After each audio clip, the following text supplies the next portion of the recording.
This is AHA Business Radio, creating aha moments for business, by business, and about business, providing opportunities to discover information to help you run your business and guide your decision making. The more you know, the better decisions you make. AHA Business Radio is produced by Allan Hirsh Advisors. For more information, log on to ahabusinessradio.com. To join in tonight's conversation, call 410-481-1300. Now, here's your host for AHA Business Radio, Allan Hirsh. Good evening. Welcome to tonight's show. My guest this evening is Gina Ramsey, Vice President of Digital Marketing at Adventure Web Interactive. And she's been a guest here before, so I will still ask that first question because for me, I think it's very important to understand why someone does what they do. So, Gina, what motivates you to get up in the morning and go to work? Well, first of all, thank you for having me back. I appreciate it. My big thing that drives me is being able to help people. So if I can take a client from good to great, if I can help a young person come up through the ranks a little bit easier, anything that I can do to help people is what gives me the energy to get up and do this crazy thing called life every single day. Well, as you know, I have that same reason that I do what I do. So today we want to talk a little bit about branding, both from a corporate branding understanding, but more importantly, when you talk about helping people, I think a lot of what we're going to try to talk about is about personal branding and reputation. So let's start very simply. What is branding? So both business and personal branding is that important thing that sets you apart from your competition. It's a strategy that defines your brand and your brand attributes and positions your brand in a different way than your competitors, and then manages all aspects of that brand, whether that's your corporate brand, your personal brand, all those component parts that make up your brand and what you're doing to make sure that the things you're doing are supporting that branding. And one of the things that I tell my clients, your brand is not necessarily what you think it is. That's correct. It's you have to be very careful. You might perceive it as something, but it's far more important that you understand what your customers, what the people that you deal with, their perception of your brand, because that's really what the brand is. And that's not just your business brand, but your personal brand as well. It's my firm belief that every business and every person should go through a branding exercise in order to figure out what that brand is. And I can share some steps with you that I think are really important in identifying that brand. I'm going to come at it from a personal branding perspective. And the reason I want to come after it from that is because this whole conversation came about, not to get into politics for any way, shape, or form, but just, thank you. Yeah, some of the commentary I'm seeing on Facebook that is absolutely divisive and hateful and angry. It made me sad and made me think, what is that doing to impact that individual's personal brand? And do they know and do they care?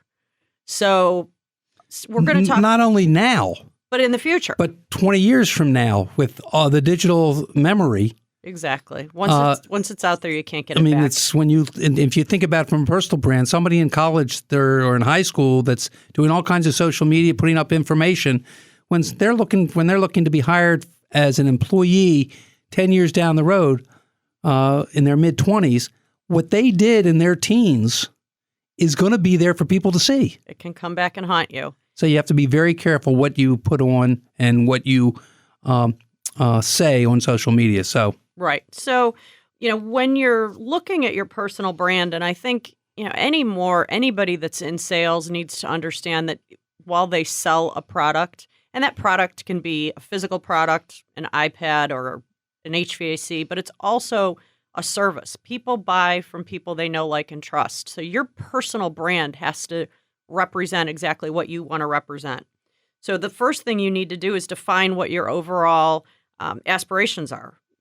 Clearly define your goals and objectives. Who are you, and what do you want people to think of you, and how do you want them to see you? And I look at this a little bit differently, as you know, and I why I asked the question in the beginning, because I think it's very important we understand why we do what we do.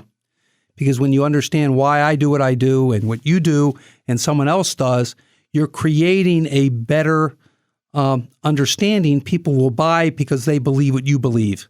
And creating that why, I mean, those out there who have never seen the Simon Sinek TED Talk on why, where you invert, the great leaders invert how they talk about who they are by talking about what they do first, then how they do it, then what they do, not telling people what they do. Because if you think about why you do something, you are providing such a different kind of approach, and then how you do things, which sets you apart from someone else. And then what you do is putting all that together. Well, and I think part of a good branding strategy is being realistic about who you can be as a person and not try and be something you're not. And that goes back to why. If I said that my driver was, great wealth, and then I just tried to portray great wealth, I'd be lying and nobody would believe me. Or putting it in different terms, if you tried to build, if you did things, if your why was trying to clarify things so that you couldn't imitate that. You couldn't do it. No, absolutely not.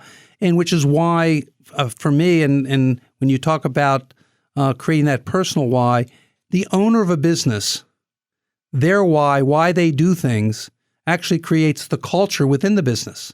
Right. That's exactly right. And if they don't understand it, it can be totally different, which is why how the customer perceives rather than the company itself. Because if you don't understand why, what motivates you to do what you do, the perception can be totally different from reality.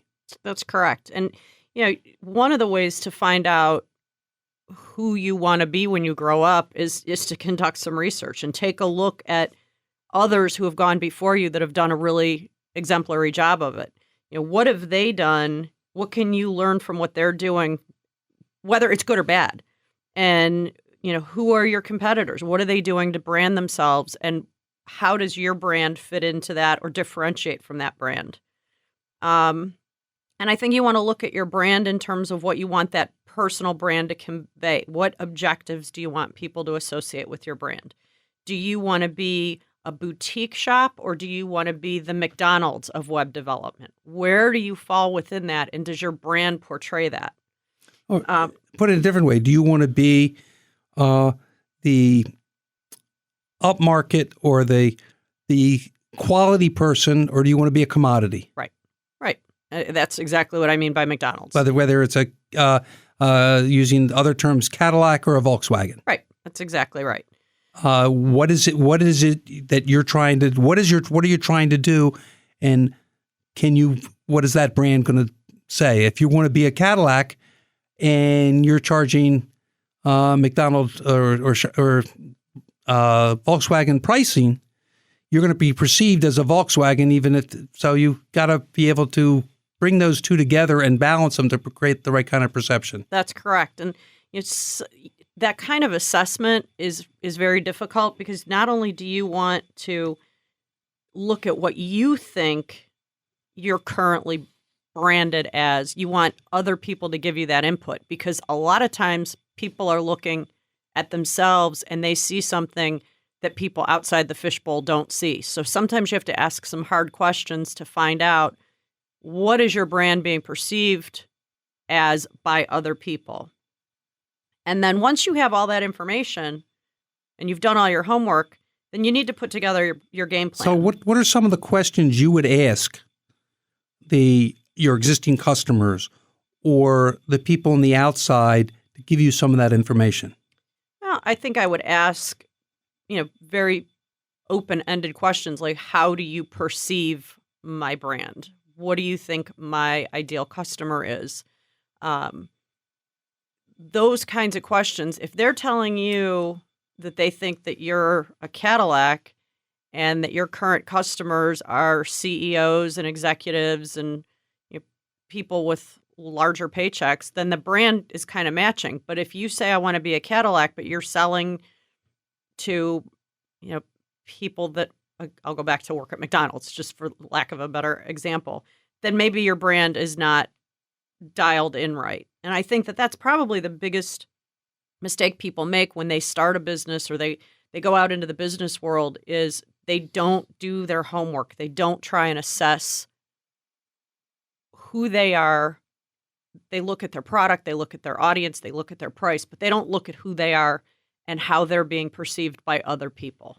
And I think that's critical. I 100% agree with you. We're going to continue that conversation when we come back from the first break. And as we go to the break, we have the traffic update. And when I come back, I will continue this conversation with Gina Ramsey, the Vice President of Digital Marketing at Adventure Web Interactive. And later in the show, I have the AHA Business Trivia Contest. I'm Allan Hirsh of Allan Hirsh Advisors. And this is AHA Business Radio on CBS Sports Radio, 1300 AM. Now back to AHA Business Radio, creating aha moments for business, by business, and about business. Once again, here's your host, Allan Hirsh. Well, welcome back. I'm in the studio with Gina Ramsey, the Vice President of Digital Marketing at Adventure Web Interactive, and we're talking about branding and personal branding. And we want to get into some real personal branding for individuals, but during the break, it reminded me the conversation we had before about how a business has a brand that is not really perceived the way the owner thinks it is. I have a client who I know Gina knows who had a Cadillac service and product, but was selling it as if it were a Volkswagen. And working together, we created a whole new brand for this person based around his belief in building relationships based on trust, created a whole new marketing message, a new pricing structure for himself. And in the 2 years, he'll more than double his business and increase his profit margin by about 60%, just by changing the perception with the clients of the marketing message, both his personal and the brand of the company.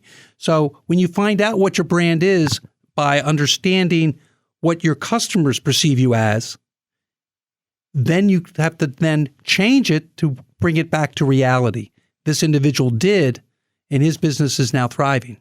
That's exactly right. And when we left off, we were talking a little bit about a game plan, and not only does it relate to things like what you're selling and how you're selling it and who you're selling it to and in what price you're selling it, but you also have to look at your personal, tangible and intangible things that you do every day that reflect your personal brand. Things like your attire, your hair, your makeup, your behavior, your verbal and nonverbal communication with people. If you constantly have frown face, you're not projecting a very happy come do business with me image. So it really takes a very hard look at who you are, who you want to be perceived as, and then make sure that fits in with who you really are, and then portray that in every aspect of your business and of your life to the people that you come in contact with.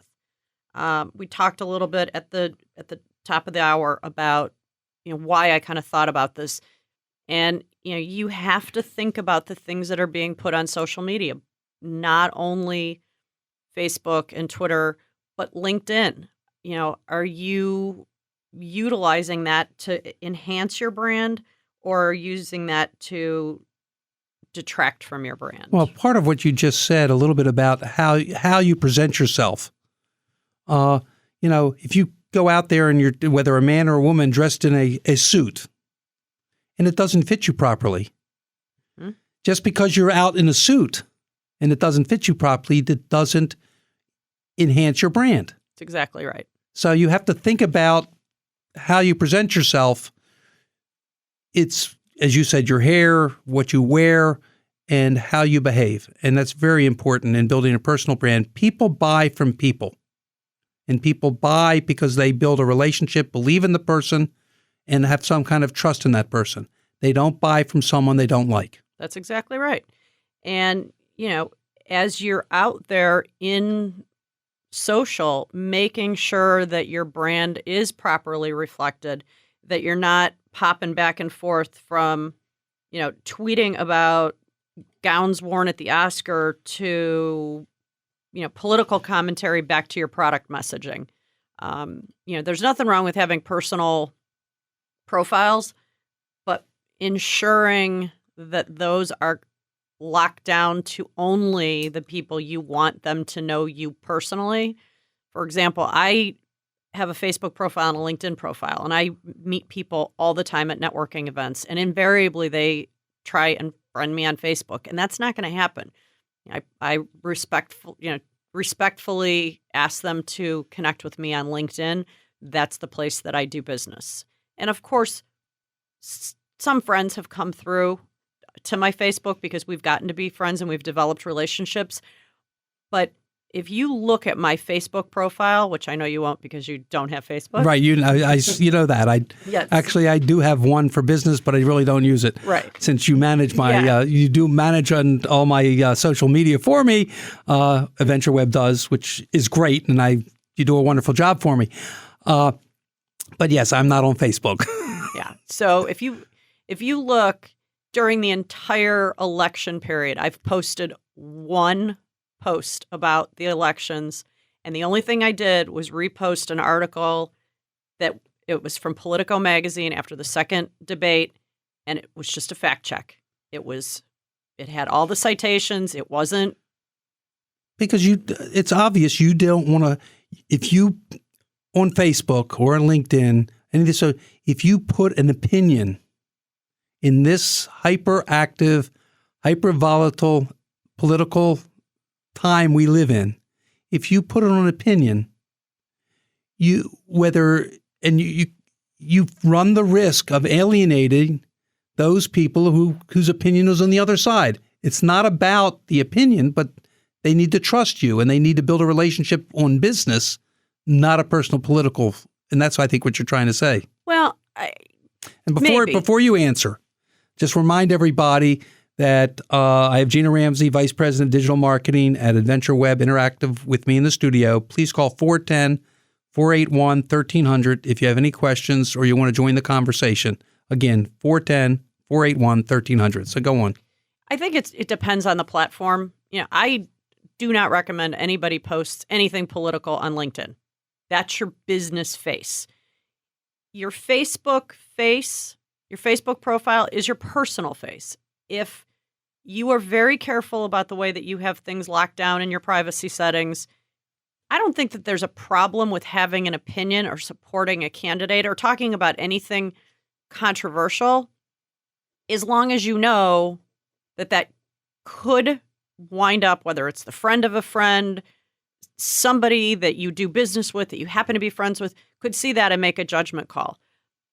What I have a problem with is the divisiveness. I have a problem with somebody posting something supporting either candidate and somebody jumping on and saying, you're stupid, you don't know what you're talking about, we can't be friends, if you don't change your mind, that kind of thing is, nobody's ever changed their mind about a political candidate based on what you say on Facebook. It just isn't going to happen. Do I do it? No. I posted one time. It was equally fact-checking both candidates. They came out how they came out based on what they chose to say. So I don't think you shouldn't. I think you should just be aware of what platform and what you're saying and be cautious. Be cautious because, as we talked about earlier, it can come back to haunt you if you've thought. I heard a story recently, someone applied for a job and they ended up talking about the person interviewing was on one side of the issue versus them, didn't hire them. Well, so you got to be careful. It does happen. And it's not even, just political posts. I mean, I have No, I understand that. Right, but I mean, I had an former employee who posted an article on her blog that I was shocked she posted. I thought it was highly inappropriate, and it was just not anything that, had I known that it was out there, I probably would not have hired her because of the nature of the article. So it's things that are online, on Google. It's things like Facebook and Twitter, especially Twitter, because that's all out. I know it. We got to go to a break in another minute, but I know a true story about an educator who was hired 2 years after he was hired. some of the parents found out that 30 years earlier, he had written some pornography that they found on the web, and he was fired. Yep. Happened in Shaker Heights. Well, this happened in Toronto, but you never know what's out there. That's so you need to exactly be right. there to protect your brand. Yep. That's exactly right. Everything you do is about your brand. Absolutely. So when we come back from the break, I will continue talking with Gina Ramsey, Vice President of Digital Marketing at Adventure Web Interactive. And later in the show, I will have the AHA Business Trivia Contest. I'm Allan Hirsh, and this is AHA Business Radio on CBS Sports Radio, 1300 AM. Now back to AHA Business Radio, creating aha moments for business, by business, and about business. Once again, here's your host, Allan Hirsh. Welcome back. I'm in the studio with Gina Ramsey, Vice President of Digital Marketing at Adventure Web Interactive. If you have any questions or want to join the conversation, please call 410-481-1300. We're talking about branding and as well as for business, as well as social media for personal branding. And before the break, we were talking about the problems when you put up inappropriate or I guess that's not so right. Controversial material on your social media. So, and as we also talked, it can be there 10 years, 15 years, 20 years in the past. How do you find out what's out there? Well, the second part is not just what you've posted, but what people have posted about you. So there may be other things out there that you're not aware of, whether it's a news article, you're on a list of people who owe traffic money or child support, or you're, former felon, but also review sites like Yelp and Google. So the first thing I would recommend you to do, and it's an inexpensive, free, in fact, is to set up a Google alert. That's going to tell you anytime something comes in with your brand. Now, that being said, there have been some flaws with Google alerts. It's not foolproof, but at least it's a step in the right direction. The one thing you absolutely can do is Google yourself and see what comes up. And, I wouldn't worry going terribly deep into it. I think 93% of people don't go past the first page, but you may want to go 2 pages, 3 pages in just to see what's out there. Because if you've got a tweet that has indexed from something that you posted about somebody at the Grammy Awards that is inappropriate, vulgar, sexist, or whatever, that can come back to bite you. I think that it's really important on your social media profiles to make everything as private as possible. Only allow the people that you want to see. So I have a question here. If you post a tweet, and you do if you post a tweet, someone comments on it, and someone else comments on that, and comments on that, will all of those comments come up as part of my tweeting account when you Google me? So that this is an exercise in Twitter that I probably could not go. I could go down the rabbit hole. If it's public, you can trace the string. Okay, and it can come back to you, even if I didn't say it. Correct. Okay, but that's helps people out there to understand that just because you have to be careful what you start, because someone else could finish it. And that's primarily what I saw, getting back to this politics thing, is somebody would post a simple article, and it could be supportive or just generic. And the people that would jump on and the language that they would use, and, it is their friends of friends, perhaps, that I'm seeing this, and they don't know that, person A isn't friends with my client C. And just because I'm B, C is still going to see my stuff. So, make sure that those profiles are as secure as possible. I firmly recommend that people use lists in Facebook where certain content can get posted to a list of immediate friends and family, more general friends and family, acquaintances, whatever that looks like. I mean, there's a woman here in town who's she's a businesswoman here in town. She's constantly posting pictures of herself in a bikini. and then tries to be a very upstanding businesswoman. And I think that those two things are not having the same brand message. I won't go there. I don't think, particularly in this it reminds me climate. of a comment that a previous guest, when a guest had one talking about LinkedIn a year and a half ago, that LinkedIn is for professionals. To have a picture of your cat there is inappropriate. Having a picture of if you're a CEO or a C-suite in a business, to have yourself in a picture in a bikini makes a different statement than if you're properly dressed in a business portrait. Right. It makes different statements which can affect your reputation whether you know it or not. Right. And again, LinkedIn is business and Facebook is personal or should be personal. So then it's okay if you want to post a picture of a bikini. I'm still not doing it. But if somebody wants to do that on Facebook, that's one thing. But posting a picture of you, holding a big fish or in your Halloween costume or of you holding your kid, unless you're a daycare person or childcare person, you shouldn't be posting that on your LinkedIn profile. So you should really think about what you're going to post and who your audience is and what your potential risk and exposure is. And if anything that you are going to post makes you go, maybe I shouldn't post this, just don't do it. Or just think about it before you do it. Right. It's like writing, so many of us write off emails very quickly and send them. If there's anything you're worried about, write it, hold it in your draft, come back to it a half an hour later, and make sure it's what you want to say. Yeah, that's exactly right. Because we've gotten to be very quick in our response via email. And I'll have employees of mine respond to me where it's really rude. And they don't realize they're being rude until I point it out to them. And it's a phrase I hate is teaching moment. But it is a teaching moment for them. They understand this could be perceived as really, really snarky and rude. So just slow your roll. Right. And send it out a little bit later once you've had a chance to think about it and cool off. I just want to remind everybody, I'm Allan Hirsh, and I'm talking to Gina Ramsey, Vice President of Digital Marketing at Adventure Web Interactive. Please call 410-481-1300 if you have any questions or want to join the conversation. So let's get back to where we started this segment, which was trying to go onto Google and find out what's being said about you.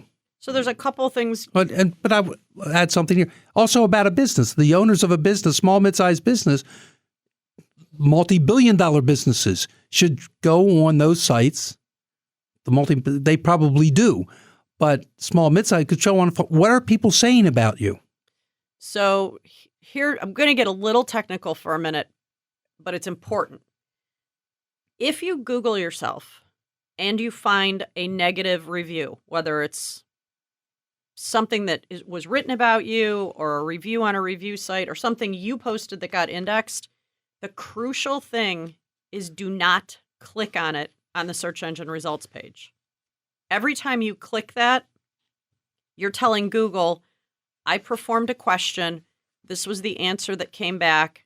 Now I clicked on it. That means it's the right answer. And Google is going to continue to serve that answer in that search on that first page. The objective is to get that either removed or pushed down off that first page. And every time you click it, you're giving it more life with Google. So if you, as a business, Google your business name, a bad Yelp review shows up,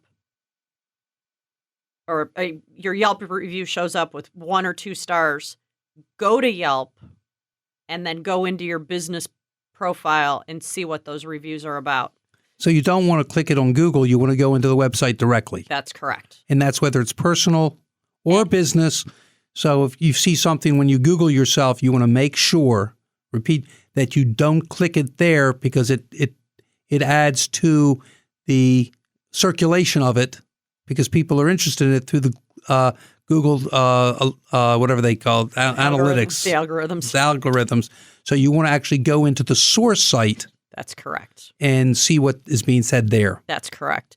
Now, in addition to Google Alerts that you can set up about yourself or about your business, there are also some third-party sites that for a small fee will monitor all the social media outlets for you and report back when something is reported. So the one that I happen to use is a company called Reputology.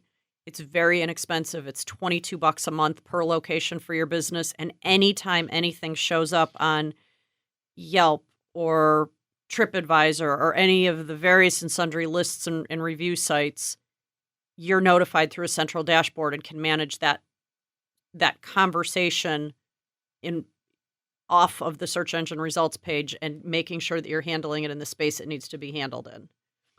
Go ahead. So what are some of the things then if you get a bad review? Okay. So we talk about brand. How do you handle them? So, there's three objectives, or two objectives, either get it taken down or get it buried. And each platform is going to be a little bit different in how you handle it. But the first thing I would tell you to do is stop and do nothing. Just like you said with the emails a minute ago. When people see a bad review, the first thing they do is get defensive, whether it's right or wrong. And it could be 100% right. They're still going to get defensive. They're still going to bristle, and they're going to want to respond with you. Yes, and accusatorily. Right. And defensively and counterattack, which we see in our election. And if you see what's going on, no one likes anybody because they're counterattacking. Instead of doing that, stop and think. Right.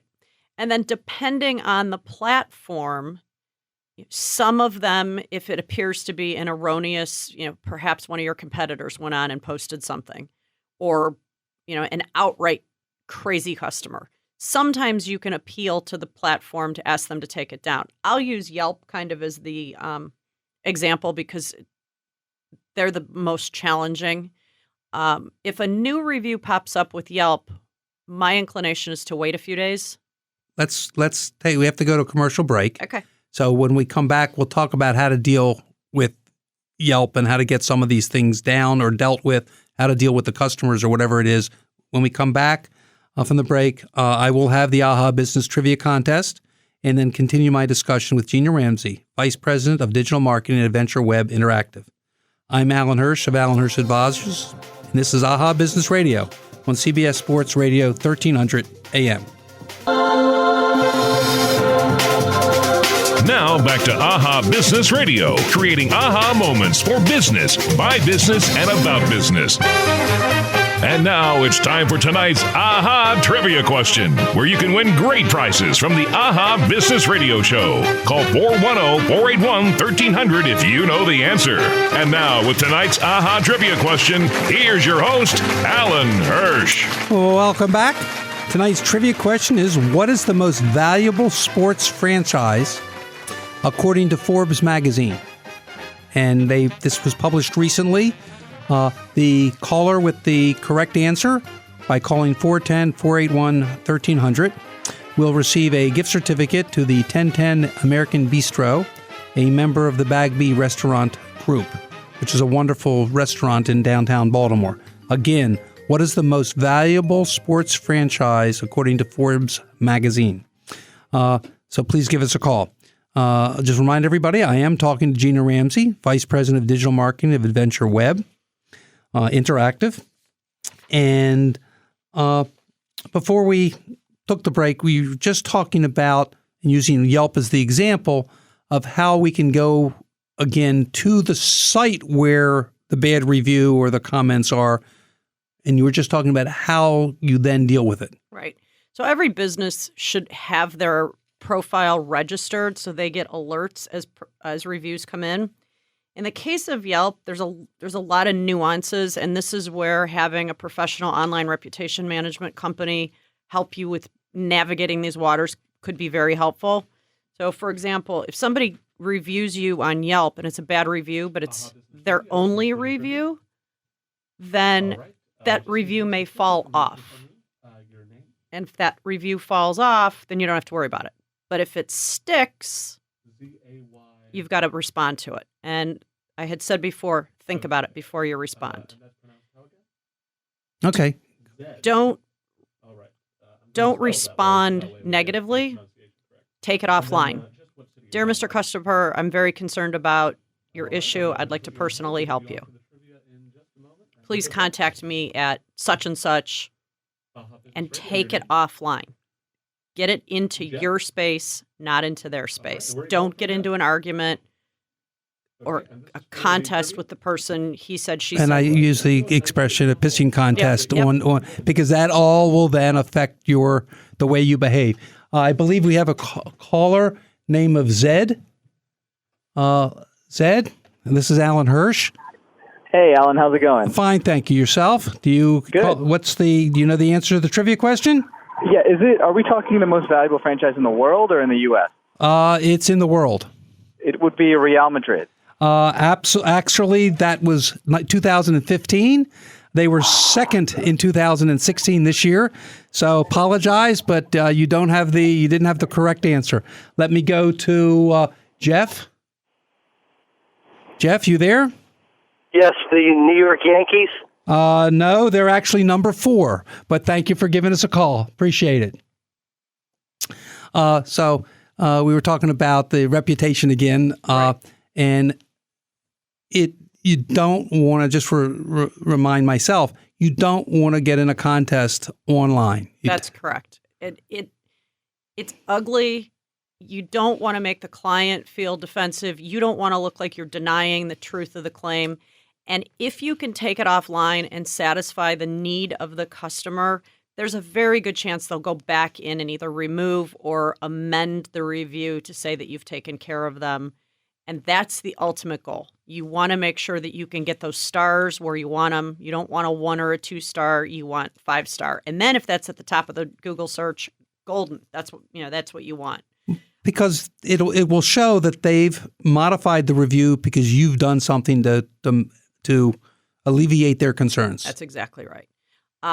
What I will tell you is that in terms of reviews themselves, a lot of my clients and people I know have gone out and asked for people to review them or offered Starbucks gift cards to review them.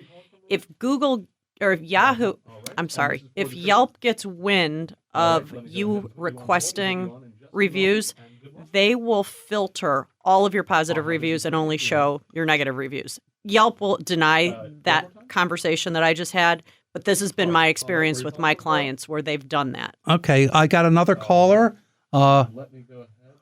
Roy, if I can get the computer to work. There you are. Roy, you on the line? Yes, I am. How you doing? Fine, thank you. Yourself? Thanks for pretty calling. good. Do you know Thank the you. answer to the trivia question? Is it Manchester United?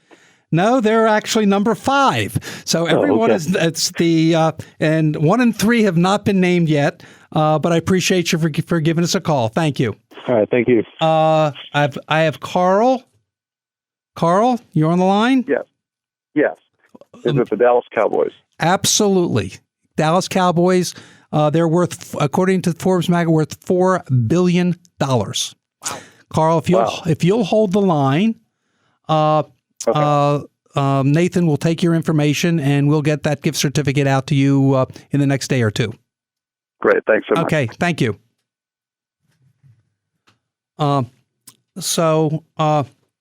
Anyway, we were talking about Yelp that if you're paying for people to put reviews on and they find out, you're in trouble. That's exactly right. And you should never do that ethically. I mean, if people want to review you, that's one thing, but to offer compensation for a review, in my opinion, is unethical. Now, with sites like Google, you can request somebody to review you. And in the case of Google, because they are Google, they're always going to show up in front of a Yelp review in a search engine results page. The kick with Google is you have to have 5 reviews in order for it to show up. So it's completely okay for you to say, hey, Mr. Customer, if you've had a good experience, would you mind reviewing me? That way, you're stockpiling positive reviews in the event you get a negative review to come in. And I assume the same thing's true in LinkedIn with recommendations. Asking clients and customers. It's completely okay to request. In fact, they've got a return serve policy with LinkedIn where if I review you, you're going to get a reminder that says, hey, do you want to return the serve and review Gina? And with LinkedIn, with any fewer than three recommendations, your profile is not considered complete. So it's really in your best interest to get as many reviews as possible. Okay. So what else can you do to protect your reputation online? We talked about Yelp. There are all kinds of things that can come up. Yep. So both from a personal or a professional nature. What if it's not a customer? It's a customer. What if it's and I'm having trouble asking the question. I know the answer to your question. And that's truly, absolutely a lie and wrong. I can understand a customer having a problem and saying they have a problem. But someone who's having a vendetta and actually saying something that is out and out lie, how do you deal with that? It's the sad reality is that oftentimes you can't. You can report it. You can request that it gets taken down. In most cases, they are not going to take it down. They're not going to self-police. So at that point, your best bet is to try and get it pushed down, either through other reviews within that site or other returns on the search engine results page.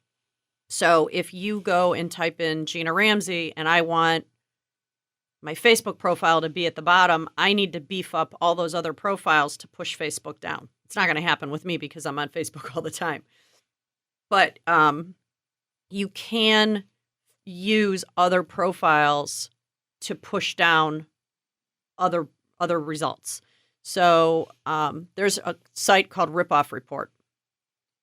And they get some people that are not very ethical to go on, and they don't do this. I shouldn't say they do, but sometimes unethical people will go on Ripoff Report and just flame a business.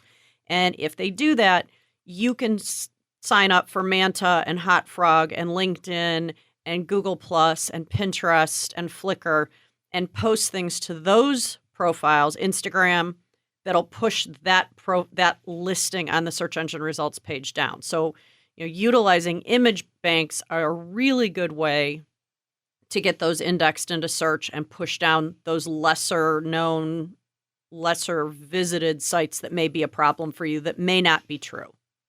So social media, no matter what you have, there are issues that you just have to live with it sometimes. Yep. And try to deal around it and get it off of the first 3, 4, 5 pages of your social media and your profile. Anything, your Google results, basically. So if you could do it within the platform, it'll help doing it outside the platform. So if my Facebook profile has got a 3-star review, my business Facebook has got a 3-star review, and I go and get 5 of my clients to review me on Facebook, and now it's a 5-star. First of all, it doesn't matter where it shows up in the search engine results page, but it can be pushed down. Okay, because that's something that does happen, that people might have a vendetta and actually say illegal or totally incorrect information about companies. We're out of time. All right, that was fast. I know. It goes fast when you're having a good time, and I always enjoy having you here, Gina. Thank you. She's Vice President of Digital Marketing at Adventure Web Interactive. How can people listening to the show reach you? They can reach out to me at my email, Gina, Gina, at Apple David Victor Paul, that's advp.com, or you can call me on my cell, 410-960-7032. And again, I want to thank you for being here. I want to remind everybody that your company, Adventure Web Interactive, sorry about that. That's okay. Actually does all of my social media, and for that I appreciate it. I also want to thank my producer, Nathan, Larry Wilner of LW BizFlix, who is videotaping the show this evening. Please join me next Tuesday at 6 p.m. when my guest will be Russell Berger, Offit Kerman. He's a labor and employment attorney, and we will be talking about some of the newer issues that are happening in the state and around the country on labor law, particularly the new laws dealing with overtime law.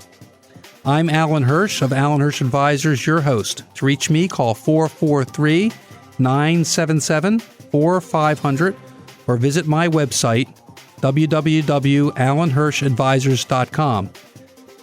This is you can also reach me on Twitter and Facebook at AHA Biz Radio. This has been AHA Business Radio on CBS Sports Radio, 1300 AM.